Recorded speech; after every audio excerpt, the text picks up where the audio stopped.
Bonjour, on est aujourd'hui avec Pierre B.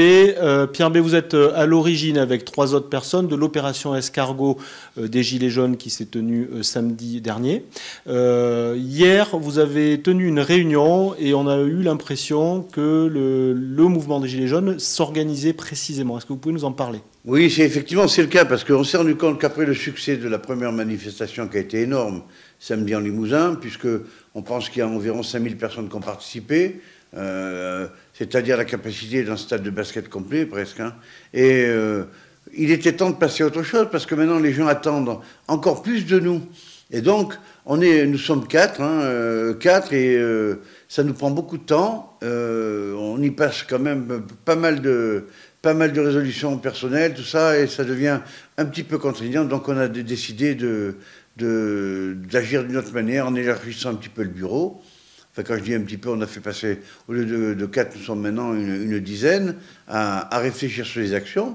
Et on a créé cette réunion publique hier soir qui a fait venir quand même 140 personnes, dont des gens de tout milieu, de tout bord. Et on avait nos collègues des autres groupes qui étaient là, et avec qui on a pu discuter. Bon, ça n'a pas toujours été facile, parce que bien sûr, à partir de ce moment-là, quand il y a plein d'opinions différentes comme ça, c'est dur à canaliser, parce que les gens parlent, ils veulent participer, tout ça, et puis pour essayer de tenir une discussion qui soit audible, c'est très difficile. Mais on ne s'est pas trop mal débrouillé quand même. Est-ce qu'on peut dire que le mouvement, désormais, est unifié? Le mouvement est unifié, oui, on peut dire qu'il tend vers une unification productive. Parce que hier, on a fait en sorte de structurer ce mouvement, justement, d'arriver à cadenasser quand même certains postes, à trouver des responsables, à mettre des gens qui s'en occupent, c'est-à-dire à faire ce qu'on a fait à 4 la dernière fois, sauf que là, ça va être sur une plus grande ampleur. Alors, quelles sont les actions qui ont été définies hier? Est-ce que vous pouvez nous en citer 3, 4, 5 actions? Alors, il y a des actions. L'action de blocage des ronds-points va disparaître et va être modifiée pour faire un blocage filtrant, simplement. C'est-à-dire qu'on va ralentir la circulation, mais on ne bloquera pas les voitures. Mais où?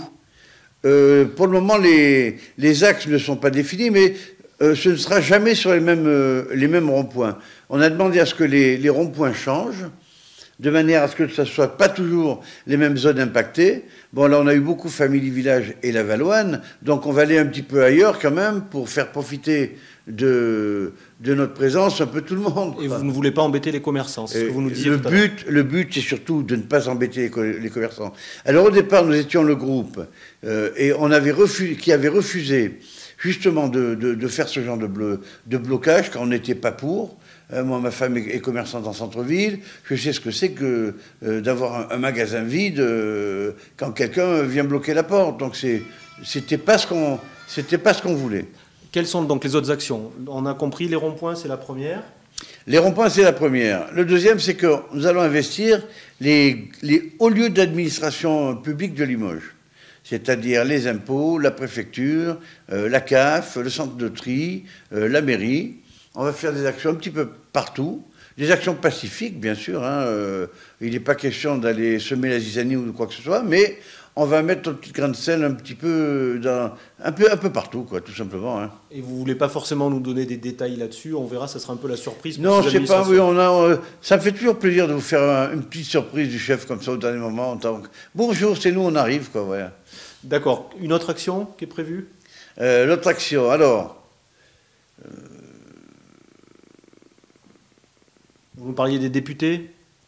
Alors, on a prévu d'aller voir nos députés de la République En Marche, qui sont censés s'occuper de notre région, et puis leur expliquer ce qu'on pense de leur grand chef et de M. Macron, et aussi leur demander de porter une motion à l'Assemblée, de représenter les Gilets jaunes de Limoges en disant, voilà, les Gilets jaunes de la région veulent ça, s'il vous plaît, portez cette motion à l'Assemblée de notre part. Et Pierre, on est d'accord, il y a aussi une autre action plus globale où vous appelez la population à vous rejoindre samedi prochain. Est-ce que vous pouvez nous en parler? Alors samedi dernier, nous avons fait un cortège qui a été phénoménal. Et il a été phénoménal parce que Les gens sur la route nous applaudissaient, les grands-parents descendaient avec leurs petits-enfants, ils étaient tous habillés en jaune, ils discutaient, ils nous encourageaient, ils nous félicitaient. C'était d'une convivialité sans pareil. Et on s'est rendu compte que les gens étaient beaucoup pour notre mouvement, c'est clair. Et aujourd'hui, on a dit on ne va pas refaire un cortège, puisqu'on l'a déjà fait, on va faire une marche.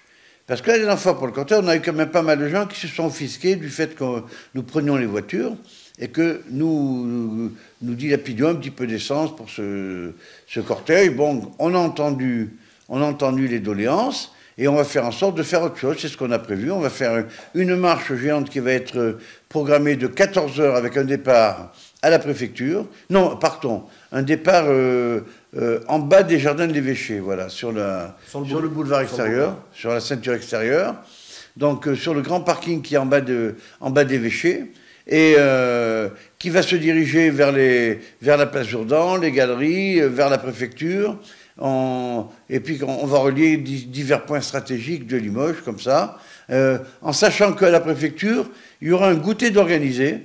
Hein, si le temps le permet, on va faire un petit goûter organisé, histoire de faire plaisir aux gens et pour montrer qu'on a créé un mouvement qui se veut convivial par la diversité des gens qui le composent. Et donc en essayant d'embêter le moins possible la population, c'est ce que vous nous disiez tout à l'heure. Oui, surtout les commerçants. On ne veut pas embêter les commerçants. Déjà, pour eux, on sait que c'est dur en ce moment. Le centre-ville est très dur d'accès. Il y a pas mal de travaux partout. Donc, on essaie de programmer quelque chose qui soit soft. Merci. Avec plaisir. Merci d'être venu.